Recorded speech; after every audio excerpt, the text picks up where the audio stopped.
ஒரு காலத்தில் திரிகூட மலையின் அருகே ஒரு பெரிய தாமரை குளம் இருந்தது. அங்கே கஜேந்திரன் என்ற யானை ராஜா தனது கூட்டத்துடன் வாழ்ந்து வந்தான். அவன் மிகவும் வலிமையானவன். தன்னைவிட சக்தி வாய்ந்தவர் யாரும் இல்லை என்று எண்ணினான்.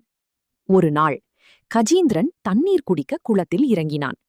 அப்போது திடீரென ஒரு முதலை அவன் காலை பிடித்தது. கஜேந்திரன் தனது முழு பலத்தாலும் போராடினான். நேரங்கள் கடந்தது, நாட்கள் கடந்தது. ஆனால் முதலை விடவில்லை. அப்போதுதான் கஜேந்திரன் உணர்ந்தான், என் பலம் என்னை காப்பாற்ற முடியாது. உடனே தாமரை மலரை வானத்தை நோக்கி தூக்கி வைத்து அழுதான். நாராயணா, என்னை காப்பாற்றுங்கள்! அந்த ஒரு உண்மையான பக்தி குரல் வைகுண்டத்தில் இருந்த விஷ்ணுவின் இதயத்தை தொட்டது. ஒரு நொடியும் தாமதிக்காமல் பெருமாள் கருடா மீது பறந்து வந்தார்.